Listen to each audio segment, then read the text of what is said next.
مومن کرام السلام علیکم ورحمۃ اللہ وبرکاتہ. سب مل کر ایک درود پڑھ دیجیے گا محمد وآل محمد پر. اللہم صل علی محمد وآل محمد وعجل فرجہم. اعوذ باللہ من الشیطان الرجیم. بسم اللہ الرحمن الرحیم.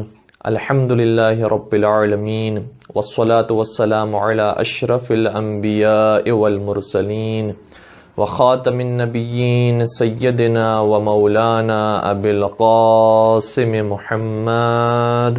اللہم صل علی محمد وآل محمد وعجل فرجہم وعلى أهل بيته الطيبين الطاهرين المعصومين المظلومين الذين أذهب الله عنهم الرجس وطهرهم تطهيرا.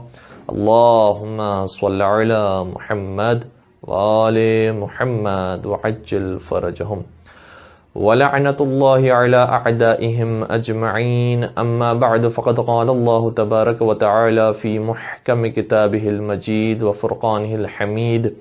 بسم اللہ الرحمن الرحیم. صبغۃ اللہ ومن احسن من اللہ صبغہ. درود پڑھ دیجیے گا محمد وآل محمد پر. اللہم صل علی محمد وآل محمد وعجل فرجہم. مومن کرام، ماہ مبارک رمضان کا آغاز ہو رہا ہے اور الحمدللہ مومنین نے اس بات کو ضروری سمجھا کہ اگر ہم مساجد میں، امام بارگاہوں میں عزاداری اور مجالس اور محافل منعقد نہیں کر سکتے تو کم از کم گھروں کے اندر بیٹھ کر حق محمد وآل محمد کو کسی انداز سے ادا کرنے کی کوشش کریں. پروردگار تمام مومنین کی ان کار نیک کو خود قبول فرمائے، اور بالخصوص جس ادارے کے توسط سے آپ کی خدمت میں ہم حاضر ہوئے ہیں، پروردگار اسے دن دگنی رات چگنی ترقی نصیب فرمائے. اور قرآن و تربیت اکیڈمی کے علاوہ جو دیگر مدارس ہیں اور دیگر حوزات علمیہ ہیں اور دیگر مساجد اور امام بارگاہ ہیں، پروردگار سبھی کی توفیقات خیر میں اضافہ فرمائے اور ہم سب کو زمانے کے امام کے ظہور کی راہ ہموار کرنے والوں میں شمار فرمائے. مومن کرام، چونکہ ماہ مبارک رمضان کا اس بار جو آغاز ہوا ہے وہ تھوڑے سے منفرد انداز سے ہوا ہے، اور اسی وجہ سے ہم نے اپنے موضوع کو بھی یہ عنوان دیا ہے کہ منفرد رمضان اور منفرد ذمہ داریاں. تو انشاءاللہ اس موضوع پر گفتگو کرنے کی کوشش کریں گے. البتہ ماہ مبارک رمضان اگر اس کی معرفت انسان کو حاصل ہو جائے اور انسان سمجھ جائے کہ ماہ مبارک رمضان کوئی معمولی مہینہ نہیں ہے، یعنی اس مہینے کی اہمیت کا اندازہ صرف اس بات سے انسان لگا سکتا ہے کہ پورے قرآن کریم میں اگر کسی مہینے کا نام لیا گیا ہے تو صرف ماہ مبارک رمضان کا نام ذکر ہوا ہے. یعنی باقی مہینے بھی احترام والے ہیں، بلکہ بعض مہینے وہ ہیں کہ جنہیں ماہ حرام قرار دیا ہے، حرمت والے مہینہ ہیں، لیکن اس کے باوجود کسی مہینے کا نام ذکر نہیں ہوا. اگر نام آیا ہے تو صرف ماہ مبارک رمضان کا نام آیا ہے. اور کس شان سے بیان ہوا ہے؟ شہر رمضان الذی انزل فیہ القرآن. یہ ماہ مبارک رمضان وہ ہے کہ جس میں قرآن کو نازل کیا گیا ہے. وہ قرآن جو تا قیامت باقی رہنے والی کتاب ہے، اس کتاب کے اندر ماہ رمضان کا اس طریقے سے ذکر بیان ہو رہا ہے. اور پھر قرآن کریم کی شان بیان ہو رہی ہے، اور انشاءاللہ ہمیں اس پر بھی کچھ انشاءاللہ آرائز بیان کرنے ہوں گے. ماہ مبارک رمضان اگر انسان سمجھ جائے کہ یہ کوئی معمولی مہینہ نہیں ہے کہ جو ہمیں نصیب ہوا ہے. نبی اکرم حضرت محمد مصطفیٰ صلی اللہ علیہ وآلہ وسلم ارشاد فرماتے ہیں کہ لو یعلم العبد ما فی رمضان لود ان یکون رمضان السنہ. فرماتے ہیں کہ اگر بندے کو اور انسان کو پتہ چل جائے کہ ماہ مبارک رمضان میں پروردگار نے کتنے تحفے رکھے ہیں، کتنے انعامات رکھے ہیں، تو یہ تمنا کرے گا کہ ماہ رمضان سال میں ایک مرتبہ نہیں آئے بلکہ پورا سال ماہ رمضان ہو. یعنی واقعاً اگر انسان سمجھ جائے کہ ماہ مبارک رمضان میں کیا کچھ ملنے والا ہے. اور آیت اللہ کمپانی نے یا ان کے فرزند نے بڑی خوبصورت بات بیان کی، کہا کہ یہ مہینہ وہ ہے کہ جس کے بارے میں خود نبی اکرم نے ارشاد فرمایا ہے خطبہ شعبانیہ کے اندر، جو آخری تاریخ کو ماہ شعبان کی ارشاد فرمایا، اور پھر ماہ مبارک رمضان کا اس کے اندر تعارف کروایا جا رہا ہے. تو باقاعدہ نبی اکرم صلی اللہ علیہ وآلہ وسلم کے جملے یہ ہیں کہ هو شہر دعیتم فیہ الی ضیافت اللہ. یہ مہینہ وہ ہے کہ جس میں پروردگار نے تمہیں اپنی ضیافت پر بلایا ہے. یعنی پروردگار میزبان ہے، تم مہمان ہو. میں کہوں گا اے پروردگار صرف ماہ رمضان کے اندر ہم تیرے مہمان نہیں، ہم تو سارا سال تیرے مہمان ہیں، ہم تو سارا سال تیرے در کے فقیر ہیں، ہم تو سارا سال تیرے گھر کے بکھاری ہیں. پھر کیوں کہا کہ ماہ مبارک رمضان میں بطور خاص ہم نے تم پر لطف و کرم کیا ہے اور تمہیں اپنی دعوت پر بلایا ہے؟ شاید آواز آئے گی، اور پھر آیت اللہ کمپانی نے بھی اس بات کو ذکر کیا ہے. فرماتے ہیں کہ یہاں ماہ مبارک رمضان میں کسی مادی دعوت کی بات نہیں کی جا رہی ہے کہ انسان کو کھانے کھلائے جائیں گے اور فروٹس دیے جائیں گے اور سبزیاں اور گوشت اور جتنی بھی اجناس ہیں وہ کھلائی جائیں گی. کہا نہیں، یہ تو ہم سارا سال ویسے ہی کھاتے ہیں اور خدا کے دیا وہ کھاتے ہیں، لیکن ماہ مبارک رمضان میں جو دعوت دی جا رہی ہے اور مہمانی پر بلایا جا رہا ہے وہ مادی نعمتوں کے لیے نہیں، مانوی نعمتوں کے لیے بلایا جا رہا ہے. اور مانوی نعمتوں کو کس طریقے سے انسان حاصل کر سکتا ہے؟ کہا کہ ماہ مبارک رمضان میں اگر تم ایک آیت کی بھی قرآن کریم کی تلاوت کرو گے تو ہم پورا قرآن کا ثواب دے دیں گے. اگر کوئی شخص ماہ مبارک رمضان میں ایک واجب نماز انجام دے گا، پروردگار اسے 70 واجب نمازوں کے برابر ثواب عطا فرمائے گا. اگر کوئی مستحب نماز پڑھے گا تو اس کو واجب کا ثواب ملے گا. یعنی ثواب اس قدر بڑھا دیے گئے ہیں کہ انسان کی خود روح آمادہ ہو جائے کہ ہاں اب مجھے تزکیہ نفس کرنا ہے، تہذیب نفس کرنا ہے، پروردگار کے راستے کی طرف گامزن ہونا ہے. یعنی اس سے بڑی اپرچونٹی ممکن نہیں ہے.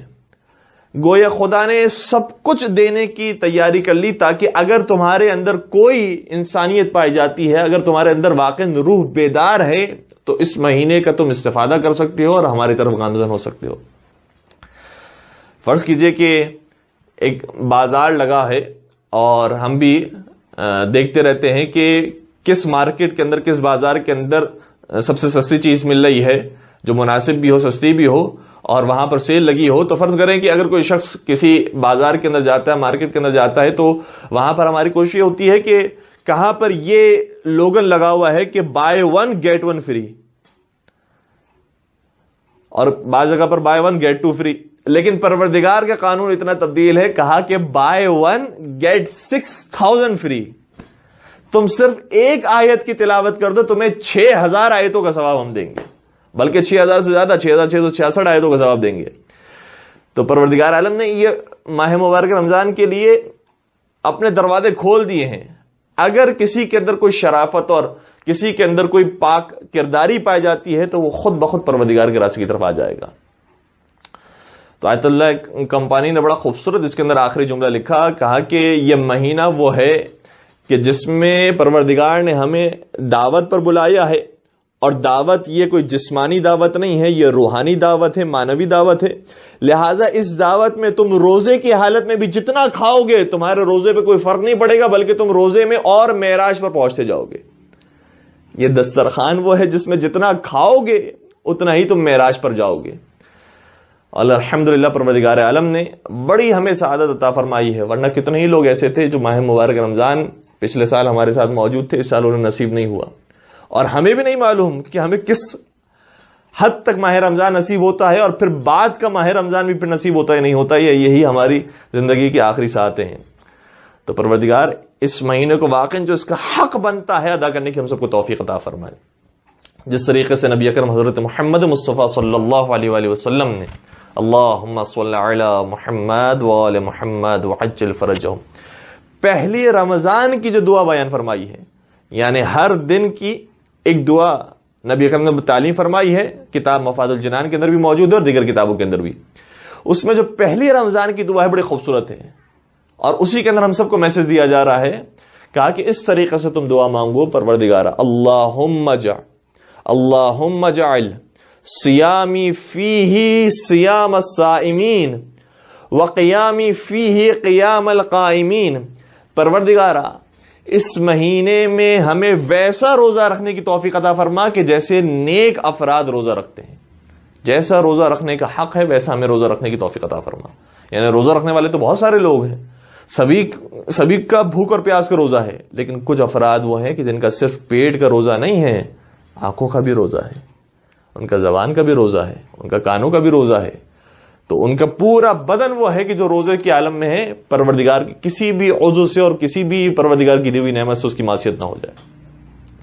تو سب سے پہلے انسان کی دعا یہ ہونی چاہیے کہ پروردگار ہمیں جو توفیق عطا فرما وہ یہ ہو کہ جو روزہ رکھنے کا حق ہے وہ ہم ادا کر سکیں.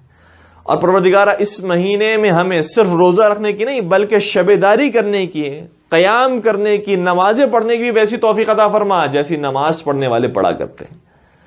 وَنَبَّهْنِي فِيهِ نَوْمَةَ الْغَافِلِينَ، اور پروردگار ہمیں غافلوں کی نیند سے اٹھا دے، ہمیں بیدار کر دے اس مہینے میں. پروردگار تو نے ہم پر کرم فرمایا ہے، یہ مہینہ ہم سب کو عطا فرما دیا، اور اس مہینے کے اندر تو نے بارشیں کر دی ہیں، ہر چیز کے اندر ثواب ہے، ہر چیز کے اندر تو نے بڑا بڑا ثواب عطا فرما دیا. خود نبی اکرم جب اس خطبے کو بیان فرماتے ہیں تو باقاعدہ یہ جملے ہیں نبی اکرم کے صراحت کے ساتھ کہ انفاسکم فیہ تسبیح ونومکم فیہ عبادہ. اس مہینے میں اگر تم کچھ نہیں کرتے ہو، صرف سانس لیتے ہو، تو پروردگار اس مہینے میں تمہیں سانس لینے کا بھی ثواب دیتا ہے، سانس لینے پر تسبیح لکھتا ہے. وَنَوْمُكُمْ فِيهِ عِبَادَةٌ، اگر تم سو جاتے ہو، کوئی حرام نہیں کر رہے، حرام سے اپنے آپ کو بچایا ہوا ہے، اگر تم سو بھی جاؤ گے ماہ مبارک رمضان میں، پروردگار اس کا بھی تمہیں عبادت کا ثواب دے دے گا. اللہ اکبر. اب کس چیز کی کمی ہے؟ بس کمی اس چیز کی ہے کہ انسان خود بیدار ہو کہ ماہ مبارک رمضان کی ان ساعتوں کو انسان ضائع نہ ہونے دے. اسی لیے نبی اکرم حضرت محمد مصطفیٰ صلی اللہ علیہ وآلہ وسلم ایک مقام پر یہ بھی اشارہ فرماتے ہیں کہ لو علمتم ما لکم فی رمضان لزدتم للہ تبارک و تعالی شکرا. اگر تمہیں معلوم ہو جائے کہ ماہ مبارک رمضان میں پروردگار نے تمہارے لیے کیا کچھ نہیں رکھا ہے، اگر تمہیں اس کی معرفت ہو جائے، تمہیں معلوم ہو جائے، تو تم پروردگار کا لاکھ شکر ادا کرو گے اور تمہارے شکر میں کثرت ہو جائے گی. پروردگارہ تو نے توفیق دی ہے کہ ہم ماہ مبارک رمضان میں آ گئے، جس کی ہر گھڑی کے اندر تو نے ثواب رکھا ہے. ابھی ہم آپ سے گفتگو کر رہے ہیں، پروردگار اس کو بھی باعث ثواب بنا دے. آپ سماعت فرما رہے ہیں، پروردگار اسے بھی باعث ثواب فرما دے. تو انسان بس حرام سے بچا رہے. اگر ماہ مبارک رمضان میں حرام سے بچا ہوا ہے، اس کی ایک ایک گھڑی کے اوپر پروردگار ثواب عطا فرما رہا ہے. ایک درود پڑھ دیجیے گا محمد و آل محمد پر. اللہم صلی علی محمد و آل محمد وعجل فرجہم. تو ماہ مبارک رمضان کی ساعتیں بڑی قیمتی ساعتیں ہیں، اور پھر کئی ساری روایات ہیں ماہ مبارک رمضان کے حوالے سے. وہ خطبہ وہ تو واقعاً پڑھنے کے قابل ہے، اور یقیناً آپ نے دیگر مقامات پر بھی سماعت فرمایا ہوگا، ہم اس کی تکرار نہیں کرنا چاہتے. لیکن نبی اکرم نے ایک مقام پر یہ بھی اشارہ فرمایا ہے کہ یہ ماہ مبارک رمضان وہ ہے کہ جس کی وجہ سے جنت کو سجایا جاتا ہے. یعنی پروردگار یہ جانتا ہے کہ ماہ مبارک رمضان میں کچھ تعداد ایسی ہوگی جو جنتی بنیں گے، جن کے لیے چاہیے کہ جنت کو سجایا جائے. کاش ہمارا نام بھی ان افراد کے اندر شامل ہو جائے جو ماہ مبارک رمضان میں اپنے آپ کو تبدیل کریں، اور صحیح طریقے سے اب جو پروردگار نے ہم پر ذمہ داریاں عائد کی ہیں اسے بجاوری کرنے کی توفیق عطا فرمائے. نبی اکرم حضرت محمد مصطفیٰ صلی اللہ علیہ وآلہ وسلم کی ایک اور روایت آپ کی خدمت میں ہدیہ کریں. اللہم صلی علی محمد وآل محمد وعجل فرجہم. اور اس کے اندر ایک نیا رخ نبی اکرم نے بیان فرمایا ہے. دیکھ قرآن کریم کی تو آیت موجود ہے کہ بسم اللہ الرحمن الرحیم یا ایھا الذین آمنوا کتب علیکم الصیام کما کتب علی الذین من قبلکم لعلکم تتقون. اے صاحبان ایمان، اے مومنین، پروردگار مؤمن قرار دے رہا ہے ان لوگوں کو. کن لوگوں کو؟ کہ کتب علیکم الصیام، جن پر روزوں کو پروردگار نے لکھ دیا ہے. تو جو روزہ رکھ رہا ہے پروردگار کی نگاہ میں وہ مومن کہلانے کے لائق ہے. پھر آگے شاہ فرمایا کما کتب علی الذین من قبلہم من قبلکم، جس طریقے سے تم سے پہلے والوں کے اوپر بھی روزوں کو فرض کیا تھا. کیوں فرض کیا؟ لعلکم تتقون، تاکہ تم تقوی کو حاصل کر سکو.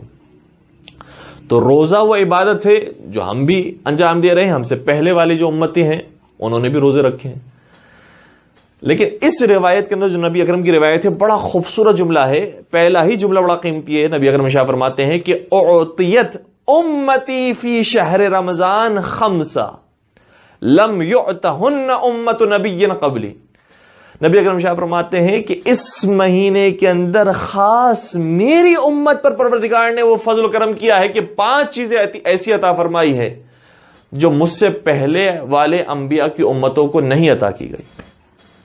یعنی روزے وہ بھی رکھ رہے تھے، روزے ہم بھی رکھ رہے ہیں، بلکہ بعض روایتوں کے اندر ملتا ہے کہ ان کے روزے ذرا سخت ہوا کرتے تھے. الحمدللہ نبی اکرم کے صدقے میں ہمارے روزوں کو ذرا آسان کر دیا گیا. لیکن وہ نعمتیں انہیں نصیب نہیں ہوئی ہے جو ہمیں نبی اکرم صلی اللہ علیہ وآلہ وسلم کے صدقے میں نصیب ہوئی. فرمایا اس امت پر پروردگار نے خاص لطف و کرم فرمایا ہے کہ 5 نعمتیں عطا فرمائی. پہلی نعمت پہلی رمضان کی تاریخ داخل ہوتے ہی پروردگار عالم اپنے بندوں پر جو میری امت میں سے ہیں، میری امتیوں پر نگاہ کرتا ہے. اور پھر آگے شاہ فرمایا اور جس پر پروردگار اپنا نظر کرم کر دے پھر اس پر سے عذاب ساقط ہو جاتا ہے. خدا کی مخلوق ہے خدا کا عذاب یا خدا کی جہنم، خدا کی مخلوق ہے. جب خدا ہی نے اپنے بندے پر نظر کرم کر دی تو پھر اس کی مخلوق کی کیا مجال کہ ہمیں جلا سکے. کا پہلا یہ لطف و کرم ہے پروردگار عالم کا امت محمدی کے لیے. دوسرا لطف و کرم کیا ہے؟ میں نے فرمایا کہ دوسرا لطف و کرم یہ ہے کہ روزہ رکھنے سے جو منہ میں بدبو پیدا ہو جاتی ہے، اور پھر وہ افراد کی جو راتوں کو نمازیں بھی پڑھتے ہیں اور روزے سے بھی انسان ہوتا ہے دن بھر، یہ جو بدبو پیدا ہو جاتی ہے پروردگار اس بو کو مشک سے بہتر خوشبو میں تبدیل کر دیتا ہے. ظاہر سی بات ہے کہ دنیا کی بات نہیں ہو رہی ہے. جو پرواز انسان کر رہا ہے، جو سفر انسان کر رہا ہے، اس سفر کی بات ہو رہی ہے کہ اس مانوی سفر کے اندر یہ بو جب جاتی ہے تو یہ بو نہیں رہتی، یہ خوشبو میں تبدیل ہو جاتی ہے. ملائکہ اس کو سونگھنے کے لیے آتے ہیں، دیگر مخلوقات اس کو سونگھنے کے لیے آتی ہیں. روزے دار کی بو کو خوشبو میں تبدیل کر دیا. تیسری چیز بیان فرمایا اور ملائکہ اس امت پر استغفار کرتے ہیں کہ جو روزے سے ہوتی ہے. اور ظاہر سی بات ہے کہ جب ملائکہ استغفار کریں گے تو ان کے استغفار کے اندر کسی خطا کا سوال نہیں ہے. جو انہوں نے دعا کی ہوگی انشاءاللہ پروردگار اس دعا کو قبول فرمائے گا. چوتھی چیز جو انہیں نصیب ہوگی، کہا کہ جنت ان کے لیے استغفار کرے گی، اور جنت کو سجایا جاتا ہے روزے داروں کے لیے. اللہ اکبر. یعنی ملائکہ بھی ہمارے لیے استغفار کر رہے ہیں، جنت ہمارے لیے استغفار کر رہی ہے اگر ہم نے ماہ مبارک رمضان کے روزے رکھے ہیں. اور آخری چیز بیان فرمایا کہ اور جب آخری رمضان کی تاریخ آ جاتی ہے تو پروردگار اپنے بندوں کو آزاد فرما دیتا ہے. کسی نے اٹھ کر سوال کیا، یا رسول اللہ آپ کی آخری رمضان سے مراد شب قدر کی رات ہے؟ کیونکہ شب قدر کی خاص فضیلت ہے. نبی اکرم نے شاہ فرمایا نہیں، آخری رات. شب قدر کا تو اپنا مقام ہے، لیکن آخری رات پروردگار اپنے بندوں کو سبھی کو آزاد فرما دیتا ہے آتش جہنم سے، اور نئی زندگی دے دیتا ہے، نئی روح دے دیتا ہے کہ اب نئی زندگی کا آغاز کرو، انشاءاللہ تمہاری زندگی اب نیکیوں کے ساتھ گزرے. اور پھر نبی اکرم نے شاہ فرمایا یہ اسی طریقے سے ہے کہ جیسے مزدور اگر سارا مہینہ مزدوری کرتا ہے تو آخری دن اسے اجرت دی جاتی ہے اور اسے خوش کر دیا جاتا ہے، اسی طریقے سے پروردگار میری امت کو بھی خوش کر دے گا. ایک درود پڑھ دیجئے گا محمد و آل محمد پر. اللہم صل علی محمد و آل محمد وعجل فرجہ. تو پروردگار ماہ مبارک رمضان کی ایک ایک ساعت کو، ایک ایک گھڑی کو بڑے اہتمام کے ساتھ گزارنے کی ہم سب کو توفیق عطا فرمائے. اور واقعاً علماء کرام بعض اسی طریقے سے زندگی گزارا کرتے تھے. علامہ امینی کے نام سے کون واقف نہیں، جو کتاب القدیر کے مؤلف ہیں، اور واقعاً انہوں نے بے تحاشا کام کیا ہے، بڑی محنت کی ہے اس کتاب کے لکھنے میں. کتنے سفر کیے انہوں نے، کتنے کتاب خانوں کو دیکھا، کتنی ہزار کتابوں کو پڑھا، اور کتنی ہزار کتابوں کا خلاصہ اور نچوڑ اس کتاب کے اندر ذکر کیا ہے.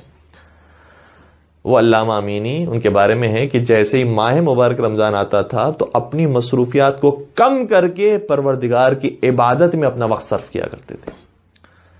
بعض افراد اس غلط فہمی میں مبتلا ہیں، اور خدا نہ کرے کوئی اس طرح کی غلط فہمی میں مبتلا ہو کہ ماہ مبارک رمضان میں انسان جیسے سارا سال کرتا رہتا ہے اسی طریقے سے گزار دے تو وہی عبادت ہے. کیوں پھر الگ سے دعائیں ذکر کی گئی ہیں؟ کیوں پھر الگ سے نمازیں بیان کی گئی؟ کیوں پھر الگ سے اعمال کو، تسبیحات کو ذکر کیا گیا؟ یہ ذکر اس لیے کیا گیا ہے کہ انسان تھوڑا سا اور وقت نکالے عبادات کے لیے، تھوڑا سا اور وقت نکالے نمازوں کے لیے، تھوڑا سا اور وقت نکالے پروردگار کو سجدہ کرنے کے لیے. تو اس ماہ مبارک رمضان میں بطور خاص نمازوں کی اہمیت ہے، بطور خاص تلاوت قرآن کریم کی اہمیت ہے. اس لیے تھوڑی سی اپنی مشغولیت کو کم کر کے انسان ان چیزوں کے لیے وقت نکالے تاکہ آخرت کے لیے کچھ سرمایہ ہو سکے.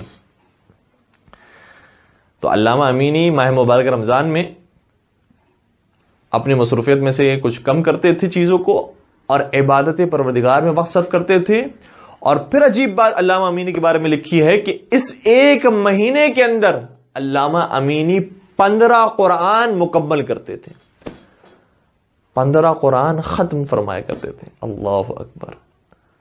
یعنی یہ وہی اسی سیرت پر چلنے کی کوشش کی ہے ان علماء کرام نے کہ جو ائمہ علیہ السلام کی بتائی ہوئی سیرت ہے.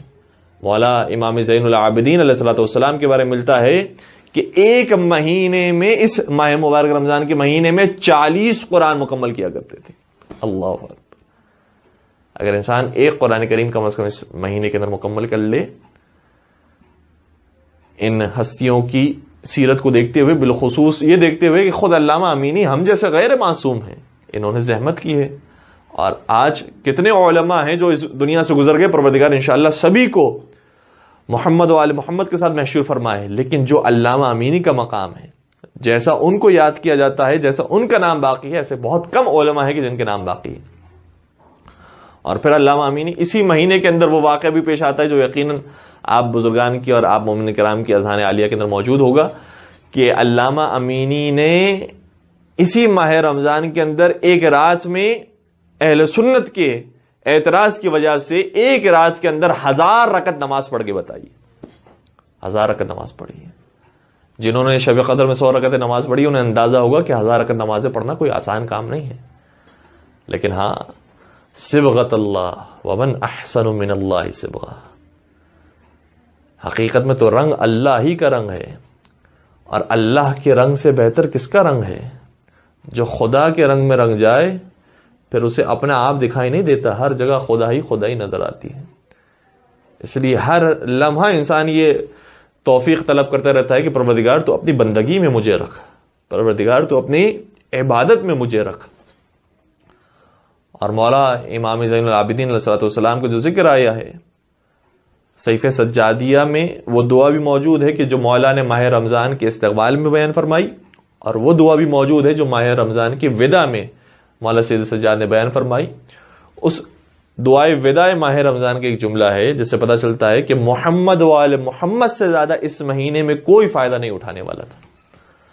فرمایا وَأَرْبَحْنَا أَوْذَلَ أَرْبَاحِ الْعَالَمِينَ, اور پروردگارہ اس مہینے میں ہمیں ویسا فائدہ نصیب فرما جیسے دنیا میں کسی سب سے زیادہ آگے بڑھنے والے کو اور فائدہ اٹھانے والے کو ملتا ہے. تو ماہ مبارک رمضان مومنین کی عید کا مہینہ ہے. یہ خود بھی مولا سید سجاد نے اسی دعا کے اندر بیان فرمایا ہے, وَيَا عِيدَ أَوْلِيَائِهِ الْأَعْظَمِ, جو بڑے اولیاء کرام ہیں ان کی عید کا مہینہ ہے ماہ رمضان. تو اللہ والوں کی عید کا مہینہ ہے, اس کی ایک ایک لمحے کو انسان بڑے ناپ تول کر گزارے کہ یہ ماہ رمضان کی ساعتیں ہم سے ضائع نہ ہو جائیں. اب بعض مومنین یہ سوال کرتے ہیں, اور بالخصوص نوجوان, کہ قبلہ بیان فرمائیں کہ ماہ مبارک رمضان میں کم سے کم ہم کیا کریں, کم سے کم ہمیں کیا کرنا چاہیے, اور پھر یہ بتائیں کہ ہمیں زیادہ سے زیادہ کیا کرنا چاہیے. دیکھیں, کم سے کم ویسے تو انسان کو پوچھنا نہیں چاہیے, جتنا زیادہ سے زیادہ ہو سکتا ہے اتنا انجام دینے کی کوشش کرنی چاہیے, لیکن اس کی آخری حد کیا ہے کہ اتنا تو ہم ضرور انجام دیں. تو بہت آسان سا اس کا جواب یہ ہے کہ اس ماہ رمضان کے اندر کم از کم انسان واجب روزہ رکھے, واجب نماز پڑھے, واجب نفقہ دے, اور واجبات پر عمل کرے, محرمات سے بچے. یہ کم سے کم ہے. اور بعض لوگوں کے لیے کم سے کم بھی بڑا مشکل ہو جاتا ہے. وہ نادر شاہ کا ظاہراً یہ واقعہ ہے کہ مرزا شیرازی کی خدمت میں آئے, کیونکہ نادر شاہ اپنے زمانے کا بادشاہ, مرزا شیرازی اپنے زمانے کے مجتہد. بادشاہ نے سب سے بڑے مجتہد کو بلایا اور کہا کہ دیکھیں مفتی صاحب, بات یہ ہے کہ اگر میں روزہ رکھوں گا نا تو ہو سکتا ہے کہ میں بھوک کی وجہ سے اپنا ذہنی توازن کھو بیٹھوں اور کسی بے گناہ آدمی کو بھی سولی پر چڑھا دوں. تو کیا اس وجہ سے مجھ پر سے روزہ ساقط ہو جائے گا؟ کیونکہ اگر میرا پیٹ خالی ہوگا تو ہو سکتا ہے کہ میں صحیح فیصلہ نہ کر سکوں, لیکن اگر روزے سے نہیں ہوں گا, ٹھیک ہوں گا, اشاش بشاش ہوں گا, تو صحیح طریقے سے فیصلہ کر سکوں گا. مرزا شیرازی نے جب بادشاہ کی یہ بات سنی تو گھبرائے نہیں, بڑا خوبصورت انداز میں فتویٰ بیان کیا, اور کیا قیمتی جواب دیا ہے. فرمانے لگے بادشاہ سلامت، حکم روزہ تو حکم الہی ہے، لیکن ہاں آپ جو حاکم بنے ہوئے ہیں وہ آپ حاکم الہی نہیں ہیں.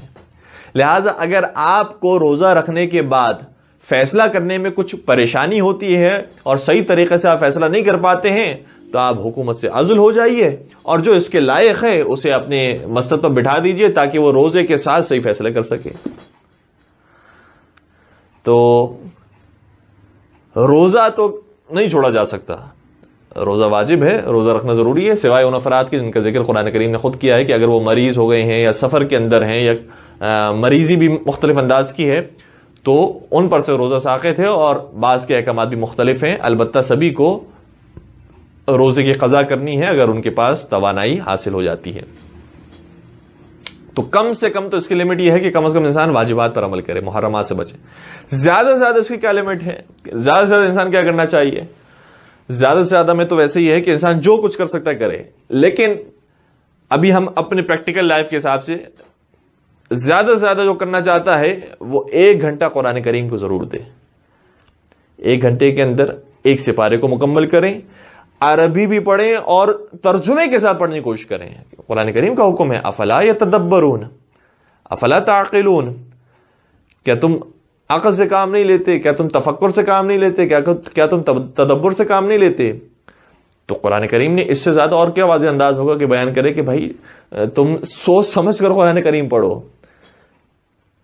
اور شاید معاشرے کے اندر جو برائیاں ہو رہی ہیں، خدا نخواستہ قاریان قرآن کی طرف سے، حافظان قرآن کی طرف سے یا مولوی حضرات کی طرف سے، اس میں سب سے اہم وجہ یہی ہے کہ سبھی کو قرآن بڑا یاد ہے لیکن قرآن کا میسج کیا ہے وہ کسی کو نہیں معلوم.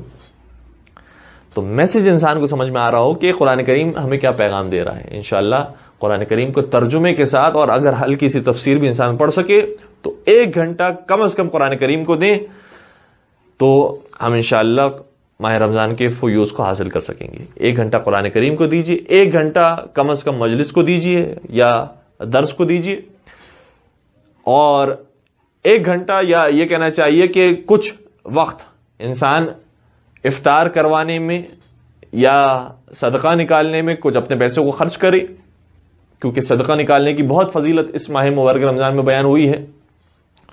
اور پھر پورے ماہ رمضان کا ایک عمل تو ہے جو انسان کو ضرور انجام دینا چاہیے. وہ کون سا عمل ہے؟ کہ چہرے پر ہمیشہ مسکراہٹ ہو، چہرہ کم از کم اشاش بشاش ہو. لوگ ہمیں دیکھ کر یہ فوراً سے نہ کہتے ہیں کہ اسے روزہ لگ رہا ہے. روزہ ہمیں لگنا نہیں چاہیے، روزہ ہمیں اتر جانا چاہیے، رچ بس جانا چاہیے. تو الحمدللہ ہمارا روزہ اگر ہمیں لگ بھی رہا ہو تو اس کا اثر کسی دوسرے کو نہ لگنا چاہیے. روزہ اس طریقے سے رکھیں کہ انسان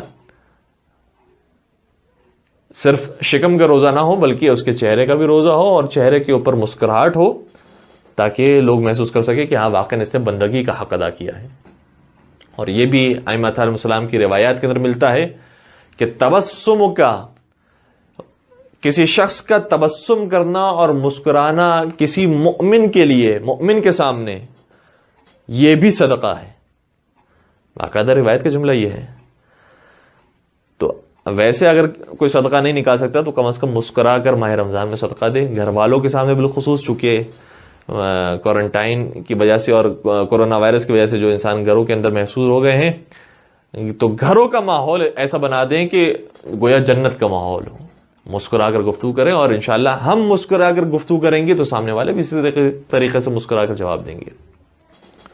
تو یہ ایک اہم نقطہ ہے. اور پھر اس کے علاوہ ظاہر سی بات ہے کہ وہ افراد جو گھر کے اندر محصور ہو گئے ہیں اور اب گھر سے باہر جانے کا تو بہانہ نہیں ہے، اور گھر سے باہر تو جا کر کام نہیں کر سکتے ہیں اور گھر کے اندر ہی رہنا ہے، تو گھر کے اندر ایسے رہیں کہ سارے گھر والے خوش ہو جائیں. یعنی گھر والوں کے ساتھ کام کرنے والے ہوں، بچوں کو وقت دینے والے ہوں، گھر والی کو وقت دینے والے ہوں، ماں باپ کو وقت دینے والے ہوں، جو بھی گھر کے اندر افراد ہیں ان کی مدد کرنے والے ہوں. ساتھ سرکار حضرت امام موسیٰ کاظم علیہ السلام ارشاد فرماتے ہیں اللہم صل علی محمد وآل محمد وعجل فرجہم. ارشاد فرماتے ہیں کہ ان اللہ تعالی لیبغض العبد النوام. پروردگار پسند نہیں کرتا ہے اس بندے کو کہ جو سو کر اپنا وقت گزار دیتا ہے. تو صحیح ہے ماہ رمضان میں سونا بھی پروردگار نے عبادت قرار دیا ہے، لیکن اسی عبادت کو انسان انجام نہ دے، بلکہ بہت ساری دیگر اور عبادتیں ہیں کہ جس کا ثواب بہت زیادہ بیان ہوا ہے. انشاءاللہ اسے انجام دینے کی کوشش کریں کہ ماہ مبارک رمضان میں وقت اپنا ضائع انسان نہ کرے، گھر کے جتنے کام ہو سکتے کرنے کی کوشش کرے. اور مولا متقیان، شاہ مردہ، شیر یزدہ، حضرت علی ابن ابی طالب صلاۃ والسلام، اللہم صل علی محمد وآل محمد وعجل فرجہم، ان کے بارے میں ملتا ہے کہ کان امیر المؤمنین یحتطب ویستقی ویکنس. وہ جو فاتح خیبر خندق ہیں، وہ جو گھر سے باہر نکل کے کنویں کھودا کرتے تھے، جو کھیتی باڑی کیا کرتے تھے، زراعت کیا کرتے تھے، کتنے کام ہیں جو مولا متقیان نے باہر نکل کر کیے ہیں، اور اتنا اپنے آپ کو کام کاج کے اندر مصروف کر لیا تھا کہ ایک وجہ یہ بھی ہے کہ مولا متقیان کو ابو تراب کہا جاتا ہے. خاک نشین، یعنی سارا بدن اور سارا لباس خاک آلود ہو رہا ہوتا تھا، اس قدر زحمت اٹھانے والے تھے. لیکن وہی علی مرتضی جو جنگوں کے اندر ان کے مقابلے کا کوئی نہیں تھا، وہی جب گھر کے اندر آتے تھے تو روایت کا جملہ یہ ہے کہ گھر کی صفائی بھی کیا کرتے تھے. گھر میں باقاعدہ جملہ یکنسو، یکنسو کا مطلب عربی زبان میں ہوتا ہے جھاڑو دینا. اللہ اکبر، علی مرتضی اپنے گھر کی صفائی کیا کرتے تھے، لکڑیاں لے کر آیا کرتے تھے، کنویں سے پانی بھر کے لایا کرتے تھے، اور گھر والوں کی مدد کیا کرتے تھے. تو انسان اس بات پر اترا نہیں کہ بھئی ہم تو مرد ہیں، ہم گھر کے کام کیوں کریں. جو شاہ مرداں ہیں وہ بھی گھر کے کام کیا کرتے تھے. اور ایک مرتبہ نبی اکرم حضرت محمد مصطفیٰ صلی اللہ علیہ وآلہ وسلم نے اللہم صل علی محمد وآل محمد وعجل فرجہم، مولا متقیان کو دیکھا کہ ایک طرف حضرت فاطمہ زہرا سلام علیہا پتیلی کے پاس یا دیگ کے پاس بیٹھی ہیں، اور دوسری طرف حضرت علی مرتضی شاہ مردہ دال صاف کر رہے ہیں، دال کو پانی سے دھو رہے ہیں اور اس کی صفائی کر رہے ہیں تاکہ حضرت زہرا کو دیں اور کھانا تیار ہو سکے. جب نبی اکرم کی نگاہ ان دونوں ہستیوں پر پڑی، حضرت زہرا پر بھی اور حضرت علی مرتضی پر بھی، تو حضرت زہرا کا تو کام ہی تھا گھر کا، اور وہ گھر کے کام انجام دیا کرتی تھی. اور خود شہزادی فرماتی ہے کہ مجھے اس سے زیادہ خوشی نہیں ملی جب نبی اکرم کی زبانی میں نے سنا کہ میرے لیے گھر کی ذمہ داریاں ہیں. تو عورت کو چاہیے کہ گھر کے سارے کام کرے، لیکن اگر مرد بھی عورت کے ساتھ شامل ہو رہا ہے تو نبی اکرم نے کیا ارشاد فرمایا؟ ایسی حدیث ارشاد فرمائی ہے کہ انسان کے تصور سے خارج ہے. فرمایا کہ اے علی مدد کرتا ہے گھر کے کاموں کے اندر تو پروردگار اسے 1000 سال کی عبادتوں کا ثواب دیتا ہے کہ جس کے اندر انسان نے ہزاروں نمازیں پڑھی ہوں اور ہزاروں روزے رکھے ہوں. اور پھر آگے شاہ فرماتے ہیں اور 1000 جہاد کا ثواب دیتا ہے، 1000 شہیدوں کا ثواب دیتا ہے، 1000 غلاموں کو رائے خدا میں آزاد کرنے کا ثواب دیتا ہے، 1000 بھوکوں کو کھانا کھلانے کا ثواب دیتا ہے، 1000 بے لباسوں کو لباس دینے کا ثواب دیتا ہے، 1000 شہداء کا ثواب عطا فرماتا ہے. اور کتنے ہی ثواب تھے جو نبی اکرم نے ارشاد فرمائے. اور پھر فرمایا کہ جو شخص گھر والوں کا ساتھ دیتا ہے تو پروردگار اس کا مقام جناب داؤد علیہ السلام کے برابر، جناب یعقوب علیہ السلام کے برابر اور جناب عیسیٰ علیہ السلام کے برابر کر دیتا ہے. اللہ اکبر. اسلام نے کبھی بھی کنڈیم نہیں کیا ہے. یہ انسان کے لیے ننگ اور آر کی بات نہیں کہ گھر والوں کو ساتھ دینے والا ہو. یہی انسان کی مردانگی ہے. انسان جو گھر سے باہر شریف ہے، گھر سے باہر بڑا متقی مومن ہے، گھر کے اندر بھی انسان ویسے ہی مومن و متقی پرہیزگار ہو، گھر والوں کو ساتھ دینے والا ہو. اور یہ بھی اس روایت کے اندر بیان ہوا ہے کہ جو شخص ننگوار محسوس نہیں کرتا ہے گھر والوں کو ساتھ دینے کے اندر تو پروردگار اسے قیامت کے عذاب سے محفوظ رکھے گا اور قیامت کے میدان میں اسے ایک خاص مقام و مرتبہ عطا فرمائے گا. تو ماہ مبارک رمضان میں چونکہ ہمارا موضوع بھی یہ ہے کہ منفرد رمضان منفرد ذمہ داریاں، تو اب رمضان اگر اس طریقے سے آیا ہے تو یہاں پر بھی ہماری ذمہ داری بنتی ہے کہ گھر والوں کے ساتھ اس طریقے سے سلوک کریں کہ واقعاً گھر والے خوش ہوں اور تمنا کریں کہ جتنا وقت یہ ہمارے ساتھ گزار سکتے ہیں گزاریں. جس طریقے سے مولا متقیان نے فرمایا ہے کہ نیک آدمی کی صفت اور پہچان یہ ہوتی ہے کہ جب تک زندہ ہوتا ہے لوگ اس سے ملاقات کی تمنا کرتے ہیں، اور جب وہ مر جاتا ہے تو لوگ اس کے اوپر آنسو بہاتے ہیں اور اسے یاد کرتے ہیں. تو انشاءاللہ پروردگار ہمیں ماہ مبارک رمضان کو اس انداز سے گزارنے کی توفیق عطا فرمائے. چونکہ اب منفرد ماہ رمضان اور منفرد ذمہ داریوں کے حوالے سے ہماری گفتگو ہے، تو ایک چھوٹی سی اور گزارش کر کے بات کو مکمل کر دیں گے کہ ظاہر سی بات ہے کہ مساجد بند کر دی گئی ہیں، اور ایسی صورتحال کے اندر اگر بند کی جا رہی ہیں تو بالکل انسان کو حکومت کا ساتھ دینا چاہیے. دین نے بھی یہی ہمیں حکم دیا ہے. نہ صرف یہ کہ مساجد، امام بارگاہیں، جتنی بھی اجتماعی جگہ ہیں، پارکس ہیں اور ریسٹورینٹس ہیں یا مارکیٹس ہیں کہ جہاں پر گیدرنگز جمع ہوتی ہیں، اسے اجتناب کرنے کا حکم دیا گیا ہے. اور یہ منطقی حکم ہے، اسلام نے اس منطقی حکم کو پسند کیا ہے، اس کے اندر کوئی مذائقہ نہیں ہے. اسی طریقے سے مصافحہ کرنا اور افطار پارٹیاں بند ہو گئیں، اور اسی طریقے سے جتنی بھی گیدرنگز تھی وہ ختم ہو گئی ہیں اور گھروں کے اندر انسان محصور ہو گیا ہے. ہاں البتہ یہ کہ بعض نام نہاد افراد، نام نہاد یہ کہنا چاہیے کہ دین کے ٹھیکیدار یا مولوی حضرات اس بات کو پسند نہیں کر رہے کہ کیوں مسجدوں کو بند کر دیا گیا ہے اور کیوں نمازوں کو بند کر دیا گیا ہے. تو عقلی اور منطقی بات یہ ہے کہ خود حتیٰ سعودی عرب کے اندر دیکھا جائے، ایران کے اندر دیکھا جائے اور جتنے مصر کے اندر دیگر مقامات پر دیکھا جائے تو تمام عبادتوں کو، عبادت گاہوں کو اور تمام گیدرنگز کے مقامات کو بند کیا گیا ہے. حتیٰ مسجد الحرام کو بند کیا گیا، اور پھر بعد میں اگر کھولا بھی گیا تو ایک خاص پروسیس کے تحت کھولا گیا ہے. اگر اس طریقے سے انسان دینی اجتماعات کے اندر شریک ہو رہا ہے تو کوئی مذائقہ نہیں ہے. لیکن یہ پابندیاں لگا کر اگر ہماری عوام اتنی باشعور ہے کہ جو اس پر عمل کر کے شریک ہو سکتی ہے تو بہت ہی اچھی بات ہے، اس سے اور کوئی بہتر بات نہیں ہو سکتی. لیکن اگر وہ شریک نہیں ہو سکتی اور خدا نخواستہ ہماری غلطی کی وجہ سے اور ہماری انا کی وجہ سے کسی مؤمن کی جان چلے جائے تو پھر ذمہ دار ہم ہوں گے. قرآن کریم نے یہی بیان فرمایا ہے. قرآن کریم جہاں اتنے مقامات پر کہتا ہے کہ اقیم الصلاۃ، اقیم الصلاۃ، یقیمون الصلاۃ، اتنی تعریف بیان ہوتی ہے نماز پڑھنے والوں کی، وہیں ساتھ ساتھ اسی قرآن کریم میں یہ حکم بھی ہے کہ وَلَا تُلْقُوا أَيْدِيَكُمْ بِأَيْدِيكُمْ إِلَى التَّهْلُكَةِ، خبردار اپنے ہاتھوں سے اپنے آپ کو ہلاکت میں نہ ڈالو.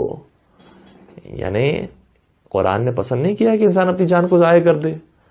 قرآن یہ پسند نہیں کرتا کہ دوسرے مسلمانوں کی جان کو ضائع کیا جائے. جان تو بہت دور کی بات ہے. روایات دیکھیے، نبی اکرم کی سیرت دیکھیے، نبی اکرم منع فرمایا کرتے تھے اور خود اس بات سے گریز بھی کرتے تھے.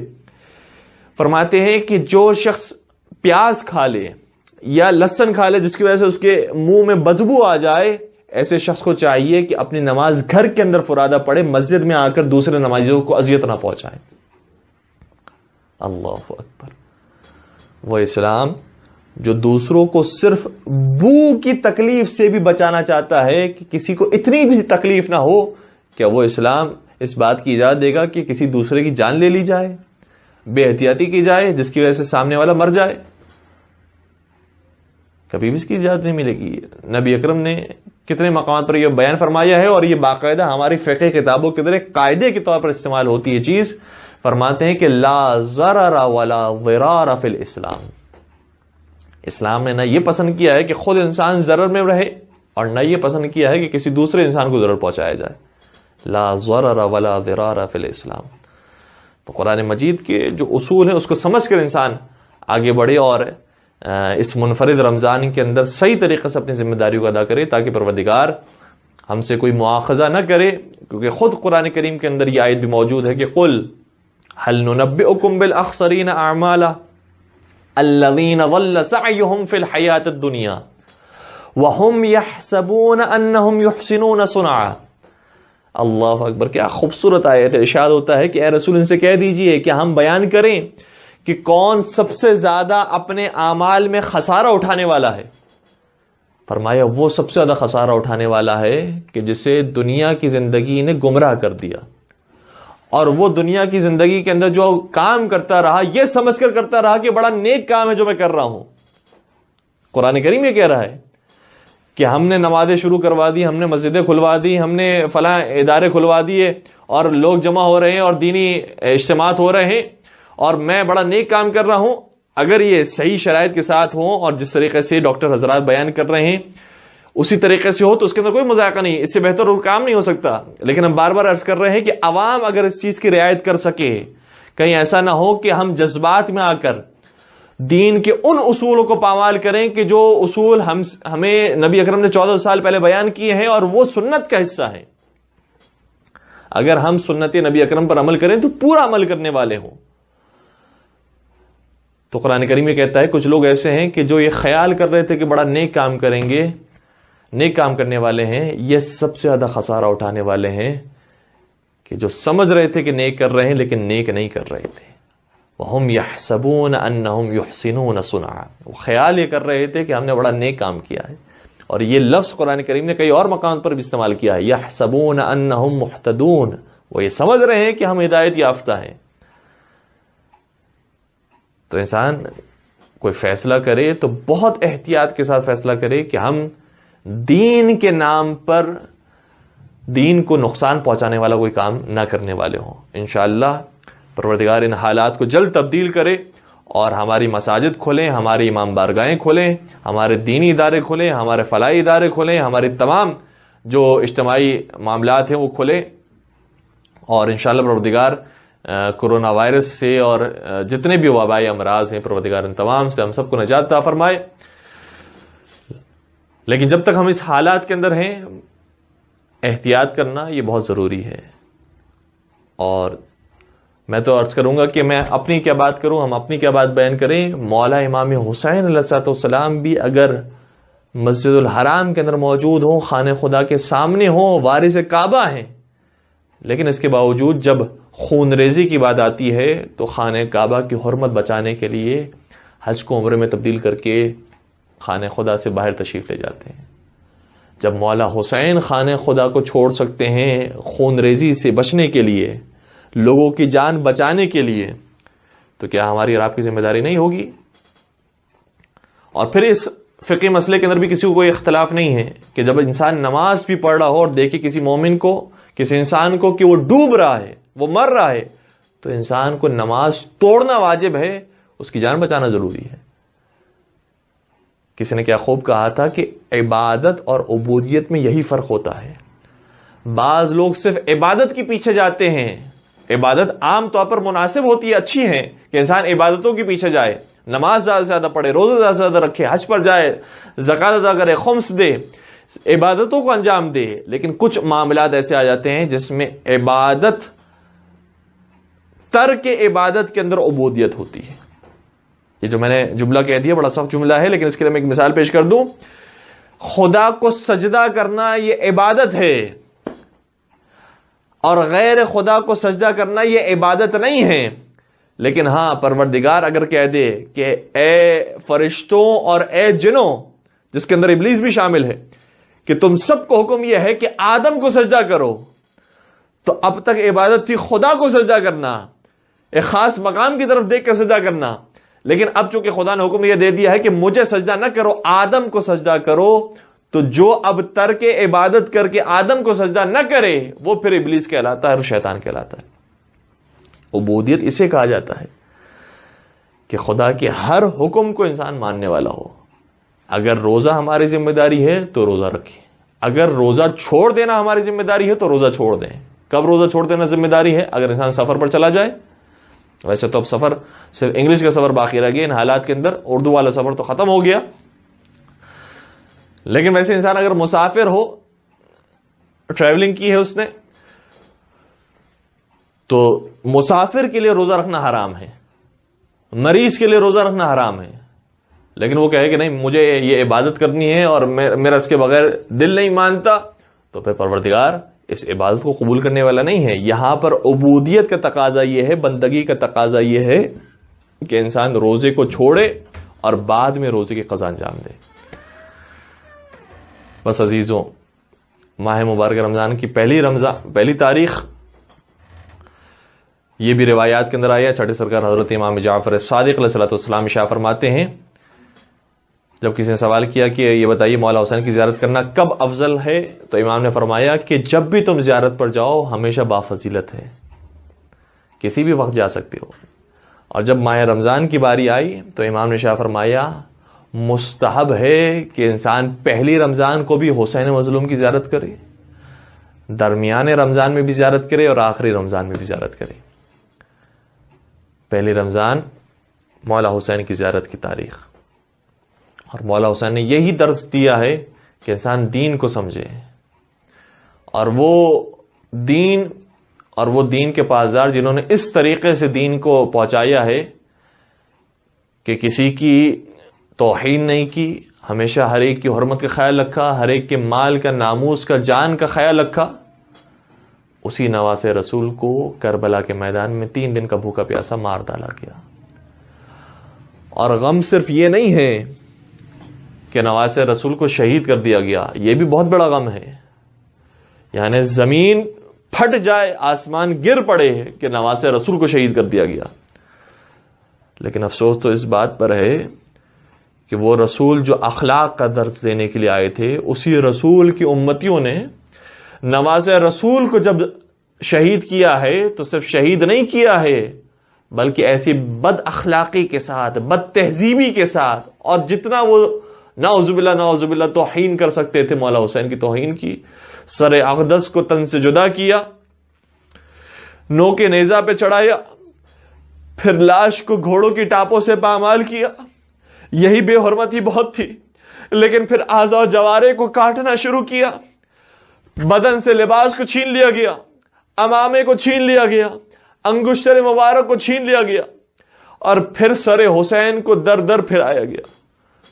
لیکن عزادارو، صرف یہاں پر ان کی بد اخلاقیاں، بد تہذیبیاں ختم نہیں ہوئی ہیں، بلکہ نواسہ رسول کو تو جو یہ توہین کر رہے تھے، اپنے مقام پر توہین کرتے رہے، حتی نواسیان رسول کو، زہرا کی بیٹیوں کو در در پھرایا گیا. یہاں تک کہ کوفہ سے شام سے جب مدینہ کے لیے روانگی کا وقت آتا ہے تو یزید ملعون نے کیا جملہ کہا ہے، اور پروردگار لعنت کرے ایسے شخص پر کہ جو اہل حرم کو، نواسہ رسول کے گھر والوں کو اس طریقے سے تکلیف دینے والا ہو. روایت کا جملہ ہے جو میں دیکھ کر آپ کی بیان کر رہا ہوں. یزید ملعون نے شہزادی ام کلثوم کو بلا کر یہ کہا کہ بی بی، ہم نے جو آپ کو تکلیفیں دی ہیں اس کے بجائے درہم و دینار دینا چاہتے ہیں. سنیں گے جملہ سن کر علی کی بیٹی کا کلیجہ پھٹ گیا. کہا تو یہ سمجھتا ہے کہ تو نے جتنی ہماری بے حرمتی کی ہے اس کے بدلے ہمیں درہم و دینار دے کر ساری اپنی بے حرمتی کو معاف کر لے؟ خبردار، یہ تیری بے حرمتی درہم و دینار سے ختم نہیں ہوں گی. اور جب مولا سید سجاد کو یہ کہا کہ جو اب ہم نے آپ کا اسباب لوٹا تھا، مال لوٹا تھا، اس کے وجہ ہم آپ کو قیمتی مال دینا چاہتے ہیں، تو مولا سید سجاد نے کہا تھا تجھے معلوم نہیں اس اسباب کے اندر بنت رسول کے ہاتھوں سے سلا ہوا رومال بھی موجود تھا. ہمیں وہ رومال عزیز ہے، تیرا مال ہمیں نہیں چاہیے. لیکن اس کے بعد بھی جو اس نے پیسے دیے ہیں، آقا سید سجاد نے وہ سارے پیسے بھی غریبوں میں تقسیم کر دیے، ایک پیسہ بھی اپنے لیے نہیں رکھا. میں کہوں گا اے آقا سید سجاد، آپ کو اتنا خیال تھا بی بی سیدہ کے ایک رومال کا، لیکن اس وقت کو یاد کیجئے جب سیدہ در و دیوار کے درمیان آ گئی اور سیدہ کا محسن شہید کر دیا گیا. آپ نے سیدہ کے رومال کی تو حفاظت فرما لی، لیکن سیدہ کا محسن اس دنیا سے رخصت ہو گیا. الا ولعنت اللہ علی القوم الظالمین وسيعلم الذین ظلموا ای منقلب ینقلبون. پروردگارا، ہمارے اس قلیل سی عبادت کو اپنی بارگاہ میں قبول فرما، تمام گناہ کبیرہ صغیرہ کی مغفرت فرما، ہمارے مرحومین کی مغفرت فرما. پروردگارا، جو پریشان المومنین ہیں ان کی پریشانی کو دور فرما، جو بے روزگار مومنین ہیں بالخصوص ان ایام کے اندر جو رزق کی پریشانی میں مبتلا ہے، پروردگار انہیں رزق حلال اور طیب عطا فرما. پروردگار، ہم سب کے رزق حلال اور طیب میں برکت و وسعت و کثرت نصیب فرما. پروردگارا، یہ ہاتھ کسی کے سامنے مانگنے والا اور پھیلانے والا نہ قرار دے، اس ہاتھ سے دوسروں کی مدد کرنے کی توفیق عطا فرما. پروردگارا، اس سر کو، ان ہاتھوں کو تیرے سامنے سجدہ ریز رہنے کی ہم سب کو توفیق نصیب فرما. اور پروردگارا، ماہ رمضان کی جتنی برکات ہیں